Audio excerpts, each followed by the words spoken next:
Os Zhou tiveram duas épocas: o Zhou ocidental, que durou de 1046 a 771 a.C., e o Zhou oriental, de 771 a.C. a 256 a.C. Jiang adotou o título de Wuwang, pois eram comuns reis chineses mudarem seus nomes com suas ascensões. Wuwang estabeleceu sua capital em Hao.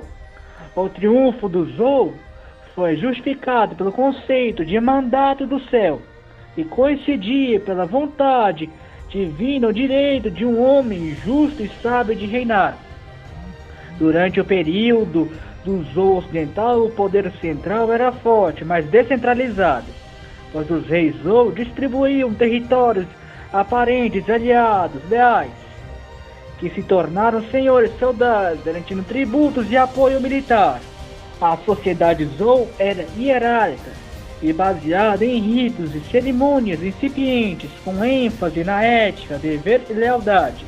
Economicamente, a agricultura se expandiu, com o uso de arados, de ferro e irrigação, que permitiu o crescimento populacional e o surgimento de cidades e centros administrativos.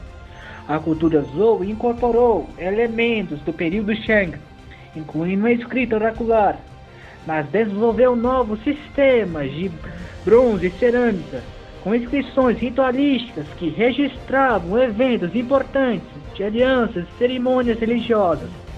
O período foi marcado por consolidação territorial e guerras ocasionais com povos vizinhos e rebeldes locais. Mas o rei Zhou mantinha autoridade sobre os estados feudais mediante alianças, casamentos e força militar.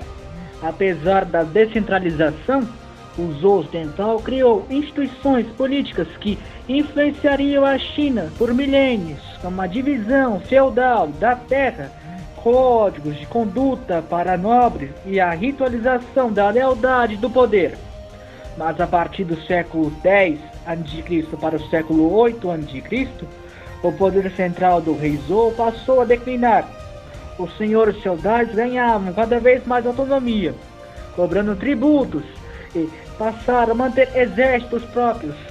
Durante os 2 séculos do Zhou ocidental, entre 946 a.C. a 771 a.C., houve a consolidação de práticas feudais que aumentaram durante os séculos.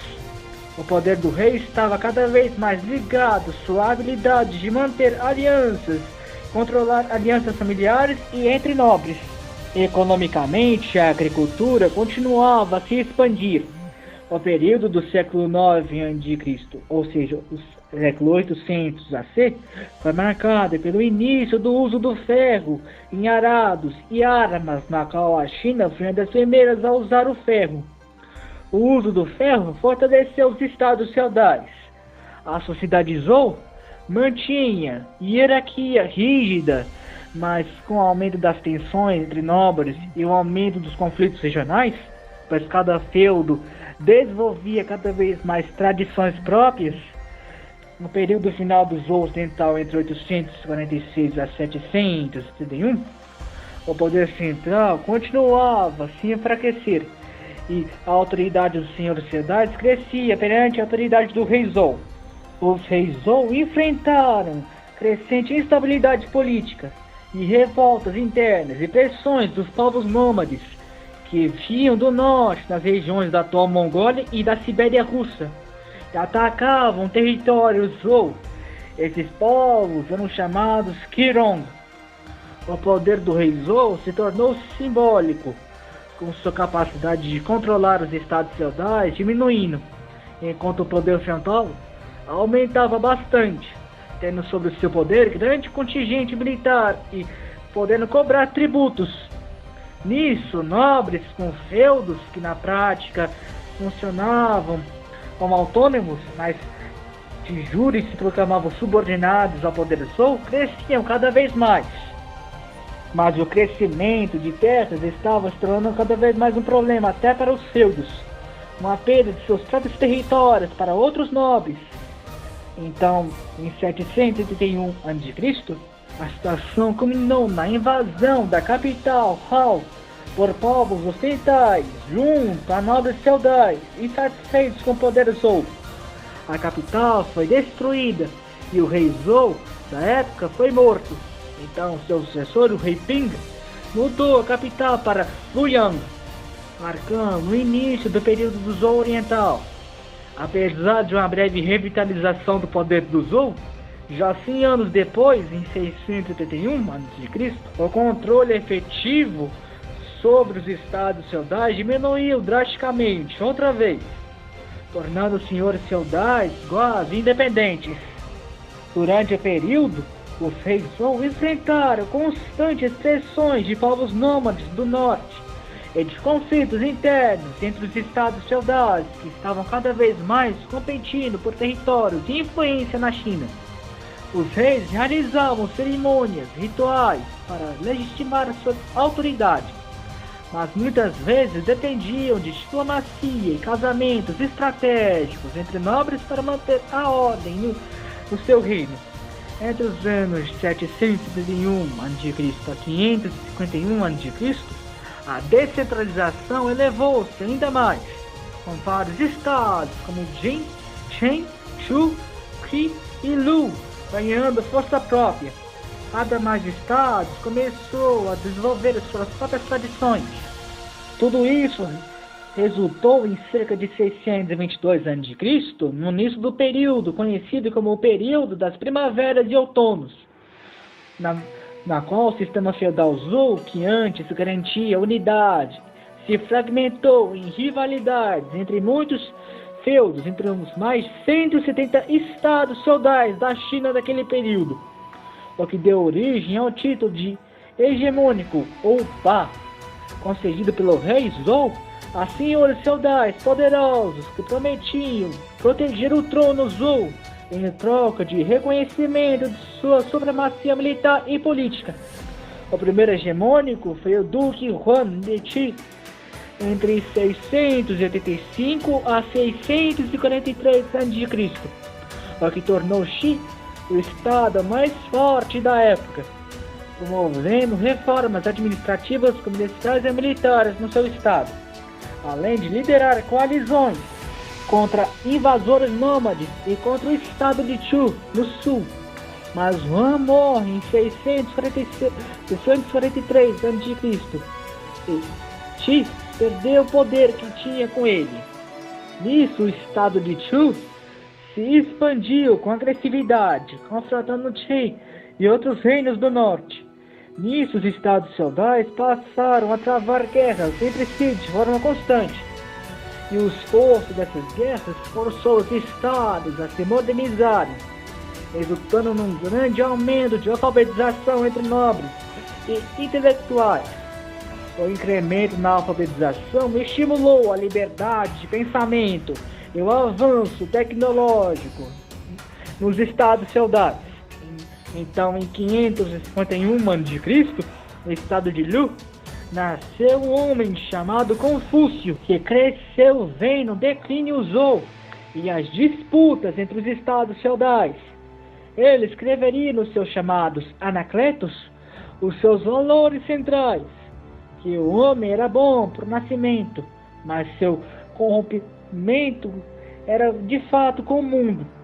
E ele também escreveu uma série de artigos sobre o comportamento humano e como ele deveria ser usado. Ao primeiro, Confúcio acreditava que o homem precisava ser regido por uma ordem superior para não se corromper. O ser humano precisava ter respeito aos seus superiores, pais e os mais velhos. Artigo 3, o ser humano precisava ter justiça e retidão.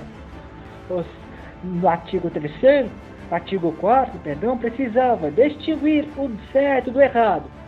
No artigo 5, ele precisava ser respeitoso e educado com seus semelhantes. Além disso, Confúcio organizou as 5 relações fundamentais. A primeira era o rei para o súdito. O súdito deveria ser obediente, submisso e leal ao rei, ao seu senhor. E o rei precisava ser zeloso e justo com seu súdito. A segunda era de pai para filho. O filho deveria ser respeitoso e submisso ao pai, e o pai deveria amá-lo. O terceiro era marido para a esposa. A esposa deveria ser submissa ao seu marido e uma boa mãe. E o marido deveria respeitar e sustentar a casa. Na quarta, o irmão mais velho para o irmão mais novo. O irmão mais velho deveria zelar pelo irmão caçula e zelar por ensinar as práticas básicas da vida, como trabalhar, por exemplo. A quinta e a última é amigo para amigo. Ambos deveriam confiar um no outro e se respeitarem. Confúcio morreu em 579 a.C.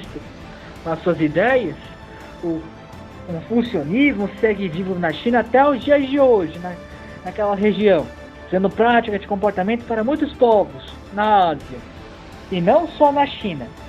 Paralelamente a Confúcio viveu o filósofo Lao Tzu.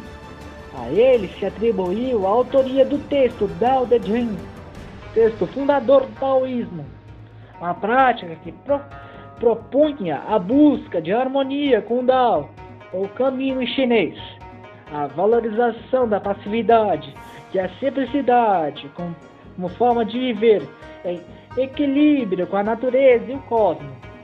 Já no campo militar, viveu nessa época, entre 546 a 494 a.C., o general Sun Tzu, ligado ao estado de Wu.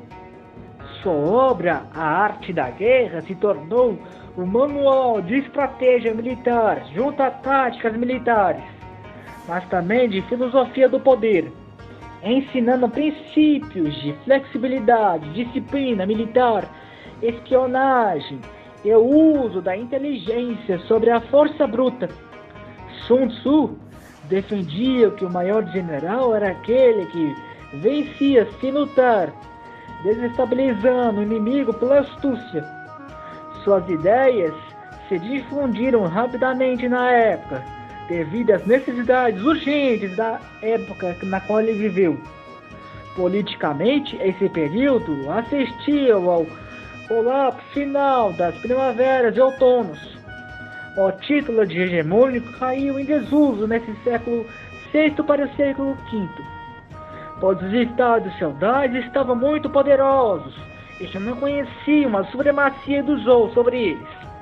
Então, como os Chu, os Jin, o Chen e o Zhu se expandiram agressivamente, e as tentativas diplomáticas deram lugar às guerras. E a partir de 481 a.C., o período da primavera e outonos se encerrou e se iniciaria a grande era dos estados combatentes, que quando os 7 grandes estados feudais duelaram entre si, e eram eles o Chen, Chu, Qi, Yang, Han, Zhao e Wei, e disputaria por os 250 anos seguintes a hegemonia, em conflitos quase contínuos e cotidianos na China da época. Os reis Zhou já não tinham autoridade alguma para impedir esse conflito, sendo apenas uma figura ritual em Luoyang, sem qualquer poderio militar ou político para nada. Os protagonistas da era, os estados combatentes, eram soberanos dos grandes estados que se surgiram, e com o aumento do seu poder se declaravam Wang, o reis de formas independentes, rompendo com qualquer centralidade Zhou. Os conflitos eram constantes nas guerras sistemáticas entre exércitos profissionais e poderosos, muitas vezes com milhares de soldados juntos a inovações da época, a cavalaria montada, formações complexas de infantaria, armas de ferro em larga escala e cercos sangrentos de cidades com máquinas poderosas de guerra. Entre os estados combatentes estava Wei, inicialmente que se destacou como potência militar e cultural sobre o rei Li Kui, que introduziu reformas administrativas e jurídicas. Li Kui é um dos criadores do chamado legalismo, que contrapunha o confucionismo, enquanto Confúcio pregava moral e a educação como base da ordem. Os legalistas acreditavam que a sociedade só podia ser controlada por meio de leis rígidas, punições severas e recompensas claras. O primeiro artigo do legalismo, a lei deveria ser escrita, lida e aplicada igualmente a todos. Não depende da moral ou da virtude de governante algum, mas da clareza e rigidez das normas. O segundo ponto, o governante deve usar técnicas de controle, espionagens e vigilância para manter o poder. Não se deve confiar demais nos ministros ou no povo, apenas no sistema, e punir com rigidez. O terceiro ponto, o poder está no cargo, não na pessoa. A obediência nasce do medo, da punição e da busca por recompensas. O legalismo desconfiava da natureza humana, no seu egoísmo e no seu interesse por poder. E a ordem seria estabelecida pela rigidez. A autoridade deveria ser centrada no governante. E tudo deveria ser padronizado em peso, medida, escrita e normas sociais. Politicamente, logo o Estado Wei seria pressionado por seus vizinhos Zhao, Han e Qin. O Estado de Qi, por sua vez, viveu seu florescimento cultural, abrigando pensadores e estrategistas em suas famosas academias de Xia, centro intelectual onde ideias confucionistas, taoístas, legalistas e outras escolas de pensamento debatiam o futuro da ordem chinesa. O estado de Zhou, no sul, expandiu a sua influência por toda a terra do Zhou. Foi no século IV a.C. que o legalismo cresceu na China. Pensadores como Shang Yang, estadista de Qin, implementaram reformas radicais, aboliram privilégios da nobreza feudal também, instituíram mérito militar como base da promoção e criaram censos populacionais e fiscais, padronizando medidas e incentivando a agricultura como forma de pilar econômico. Essas medidas transformaram Qin de um estado periférico em uma potência disciplinar e forte na China da época. Culturalmente, o período foi de intenso crescimento intelectual, chamado de 100 escolas de pensamento. O legalismo floresceu bastante, sendo considerado mais eficaz e competente diante do caos da guerra da época. O período final do século IV e início do século III a.C., o período dos estados combatentes entrou na sua fase mais intensa. O estado Qin se tornou mais poderoso devido às suas reformas, forçando os outros estados a se aliar entre si nas chamadas alianças horizontais, ou Hizong, contra os Qin, ou as alianças verticais, os Lianghan. Pactos de estados se submetiam aos Qin em busca de salvação política e não sofrer com o declínio, e para proteção com os Qin. Enquanto isso ocorria, a dinastia Zhou se reduzia cada vez mais a uma formalidade, sobrevivendo apenas por guardiões de ritos e símbolos religiosos. Muitos senhores feudais sequer reconheciam mais a sua autoridade. Então, em 256 a.C., o Estado Qin, em uma campanha militar, invade Luoyang e anexa o pequeno território Zhou. O último rei Zhou, Hainan de Zhou, foi deposto e executado, marcando o fim da rede Zhou, que regia o país desde 1046, há mais de 8 séculos. De 256 a 202 a.C., seria o sangrento período da união da China sobre a dinastia Qin, em sua breve dinastia, na qual falaremos no próximo episódio. Fiquem com Deus e até a próxima. Até mais.